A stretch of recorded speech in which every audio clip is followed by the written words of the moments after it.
Reportage.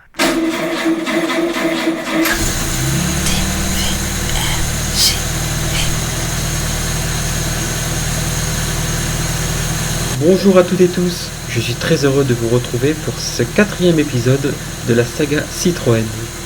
Nous sommes toujours avec Eric Godefroy qui va nous présenter sa 4e voiture. C'est une traction de 1937. Cette voiture est innovante pour différentes raisons, vraiment tournée vers le futur. On arrive en AV34, 10 ans après la 5HP, et Citroën, avant de mourir, lance sur les chapeaux de roue la 7 chevaux traction. On a fait la 7, la 11 et la 15 en traction. Donc quand on parle de 15, les gens ne savent plus. Il y a eu des 15 Rosalie et il y a eu des 15 traction. La 15-6, pourquoi on l'appelait la 15-6 aussi? C'est parce qu'il y avait 6 cylindres. Mais on n'a jamais dit la 7-4 ou la 11-4, qui avait des 4 cylindres. L'histoire de la traction est une histoire extraordinaire parce que la traction, par rapport à la B14, elle a entre 20 et 30 ans d'avance. On ne monte plus en voiture, on est à hauteur d'homme là. On ne monte plus en voiture comme on l'a fait sur la 5 chevaux ou la B14. Nous sommes sur un système de traction avant. Donc si on compare le progrès technologique quand est arrivée la 7 en mai 34, en mai 1934, André Citroën était encore en vie puisqu'il est mort le 2 juillet 35. Donc il a connu cette voiture qu'il a voulu à tout prix avant, hélas, la chute de Citroën et la reprise par Michelin. Alors on a des freins hydrauliques.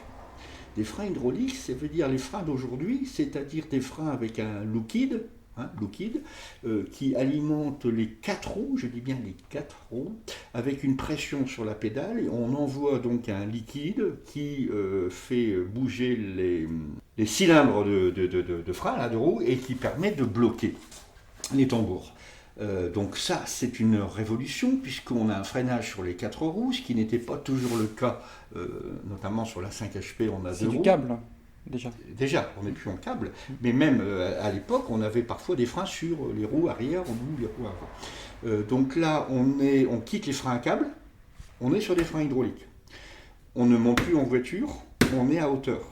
On n'est plus sur un châssis, on est sur une monocoque. Alors, qu'est-ce que c'est qu'une monocoque? C'est toutes les voitures d'aujourd'hui sont des monocoques. Ce qui veut dire qu'on a un aérodynamisme beaucoup plus fort, ce qui veut dire une consommation, on le verra après, mais d'essence beaucoup moins forte, puisqu'on a un coefficient de pénétration dans l'air qui est très très bon. La traction est sortie de mai 34, elle a eu beaucoup de problèmes, comme beaucoup de Citroën, quand on est en avance sur son temps. Une voiture qui n'était pas totalement au point, qui n'était pas totalement fiabilisée, qui avait un avenir devant elle, une trésorerie, pratiquement plus qu'à sec, puisque des dettes énormément, et donc on n'a pas eu le temps de mettre au point la traction. Donc Citroën a dit, ça y est, dans l'illustration, toute la publicité, le 30 avril 34, la voiture sera à vendre. Les portes s'ouvraient sur la route, les cardans cassés, donc on est en traction avant, donc avec un système de cardans.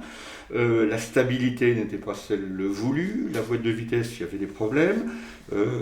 Donc une voiture qui n'était pas au point, qui allait l'être.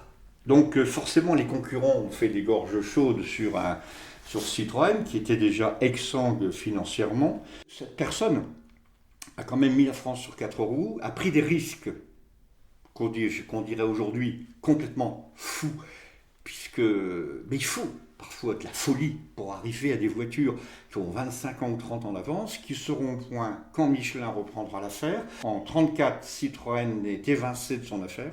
C'est Édouard Michelin, qui était un de ses principaux fournisseurs et créanciers, qui a repris en main l'affaire Citroën, et il a nommé un de ses dauphins, Pierre-Jules Boulanger. Pierre-Jules Boulanger, un type extraordinaire, a repris le quai de Javel, a remis la traction dans les normes qu'il fallait faire.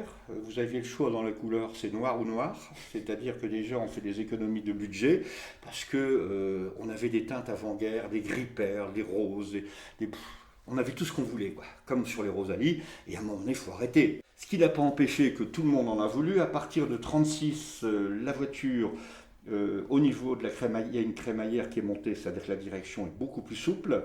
Les cardans, on a solutionné le problème des cardans. Les problèmes d'ouverture de porte, ça a été solutionné. La voiture est totalement fiable à partir de 36. On a aussi les gens qui, à l'époque, ont vu cette voiture en disant « Ben oui, mais moi je suis grand, je ne rentrerai pas dedans ». Citroën a fait venir un Polonais ou un Roumain, je ne sais plus, qui faisait 2,012 m ou 2,20 m. Pas loin de 2,20 m, qui s'est assis dans une limousine ou une familiale de 36, et on le voit rentrer dans la voiture. Donc ce qui veut dire que tous les détracteurs concurrents de Citroën en disant bah ouais mais il n'y a pas de place, on a prouvé, en mettant quelqu'un qui fait 2,12 m ou 2,20 m, qu'il y avait certainement autant de place. Plus de 100 à l'heure, véhicule buteur, carburateur inversé. La monocoque ouvre une époque, Monsieur Citroën a gagné. Voici les tractions avant, et avec leur moteur flottant.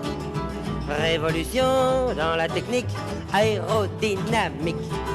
Regarde maman, les beaux cardans homocinétiques. Ce modèle-là est un modèle rare, enfin c'est un avant-guerre bien sûr. C'est une 7C, donc c'est une 9 chevaux fiscaux. Elle est d'octobre 1937. Je l'ai achetée de première main en 73 à Lille. Je l'ai restaurée en 73, donc la peinture a 47 ans. C'est un gris perle aile noire, référence Citroën de 1935. Quand je l'ai restauré, j'ai voulu garder son tableau de bord d'origine. Je ne l'ai pas repeint. Dès qu'on peut garder l'origine, il y a les pressions de gonflage de 1937, il y a tout son tableau de bord. On parlait de tableau de bord mieux centré. À partir de 28, on verra, il sera au milieu. Et à partir de la traction, alors en 34, il sera encore au milieu comme la B14. Et à partir de 35,5, 36, le tableau de bord sera vu du volant. Avant-guerre, on n'avait pas de clé de contact. D'accord. On appuyait sur un truc et on partait avec. À partir de la traction de 34, on a la clé. Alors là, j'ai la clé d'origine qui est usée, avec son double chevron, qui a 81 ans, j'y tiens, c'est sa clé d'origine. Ça, c'est l'histoire. Maintenant, on va la faire démarrer. Tout est là. On a la jauge d'essence, on a l'ampère, mètre, c'est-à-dire charge ou décharge. On a le compteur kilométrique et bien sûr le compteur que l'on peut mettre à la main, comme ça sur la B14. La sortie de boîte de vitesse est au volant, comme les voitures des années 60. On est en 34, quand même extraordinaire. On a donc un starter, un démarreur et une clé de contact. Je mets la clé de contact, on va tirer sur le starter et on va... Alors il faudra... Alors le bruit n'est pas du tout le même. Alors je vais progressivement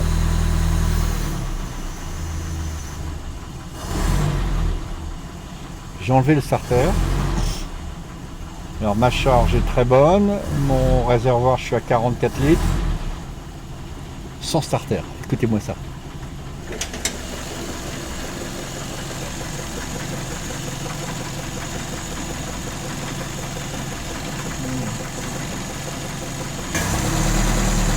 Et alors, ce qui est amusant de voir, ce que l'on ne voit pas sur les voitures d'avant-guerre, c'est que là, je vois ma cloche en verre de pompe à essence.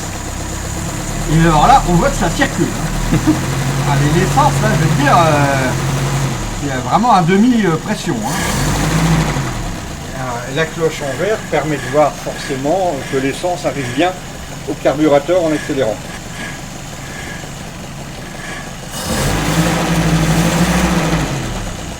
Ah, ça n'a rien à voir, le bruit mécanique n'est plus tout le même. C'est beaucoup plus fluide. C'est une voiture moderne. Tu te croirais dans les années 60. T'entends ? C'est une révolution cette voiture. Le moteur, je suis au 3e. Le moteur doit avoir 8 ou 10 000 km. J'ai refait il y a une vingtaine d'années. Refait à neuf. Par contre, ce que j'ai gardé d'origine volontairement, ce qui fait son intérêt, l'intérieur est de 1937, le pavillon est de 1937, le tableau de bord n'a pas été retouché, je ne l'ai pas repeint volontairement pour garder son odeur, le volant et de 1937, légèrement fendu mais fonctionnant bien. Essayez de garder quand vous pouvez l'authenticité de la voiture. Quand un tableau de bord est un tout petit peu usé mais qu'il est en bon état, ne le repeignez pas. Quand vous avez un intérieur qui sent le bon, l'avant-guerre, donc dès que vous pouvez, gardez l'authenticité de la voiture.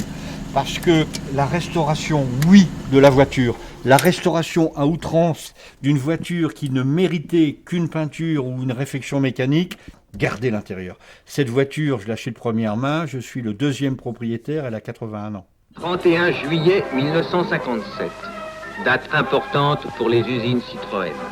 Les vétérans des chaînes de Javel entourent d'un soin tout particulier la dernière 11 chevaux traction avant classique dont on fait aujourd'hui la sortie. Ils l'ont aussi décoré d'un bouquet tricolore pour célébrer gaiement cette étape de leur carrière. Et le plus âgé d'entre eux a eu l'honneur de frapper lui-même le dernier numéro de la série.